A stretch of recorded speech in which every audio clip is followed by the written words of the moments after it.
Numbers, chapter 23, Balaam's first oracle. Balaam said, "Build me 7 altars here, and prepare 7 bulls and 7 rams for me." Balak did as Balaam said, and the 2 of them offered a bull and a ram on each altar. Then Balaam said to Balak, "Stay here beside your offering while I go aside. Perhaps the Lord will come to meet with me. Whatever he reveals to me, I will tell you." Then he went off to a barren height. God met with him, and Balaam said, "I have prepared 7 altars, and on each altar I have offered a bull and a ram." The Lord put a message in Balaam's mouth and said, "Go back to Balak and give him this message." So he went back to him and found him standing beside his offering with all the princes of Moab. Then Balaam uttered his oracle. "Balak brought me from Aram, the king of Moab, from the eastern mountains. Come," he said, "curse Jacob for me. Come, denounce Israel." How can I curse those whom God has not cursed? How can I denounce those whom the Lord has not denounced? From the rocky peaks I see them, from the heights I view them.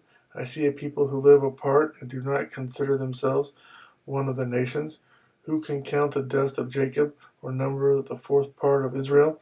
Let me die the death of the righteous, and may my end be like theirs. Balak said to Balaam, "What have you done to me? I brought you to curse my enemies, but you have done nothing but bless them." He answered, "Must I not speak what the Lord puts in my mouth?"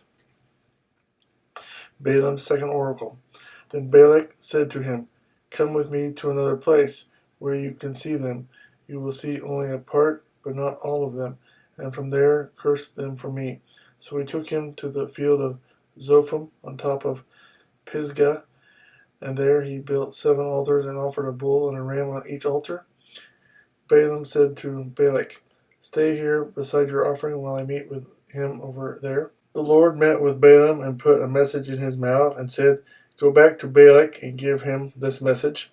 So he went to him and found him standing beside his offering with the princes of Moab. Balak asked him, "What did the Lord say?" Then he uttered his oracle. "Arise, Balak, and listen. Hear me, son of Zippor. God is not a man that he should lie, nor a son of man that he should change his mind. Does he speak and then not act? Does he promise and not fulfill? I have received a command to bless. He has blessed, and I cannot change it.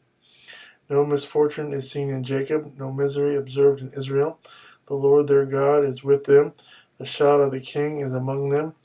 God brought them out of Egypt. They have the strength of a wild ox.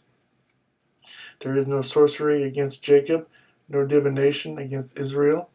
It will now be said of Jacob and of Israel, 'See what God has done.'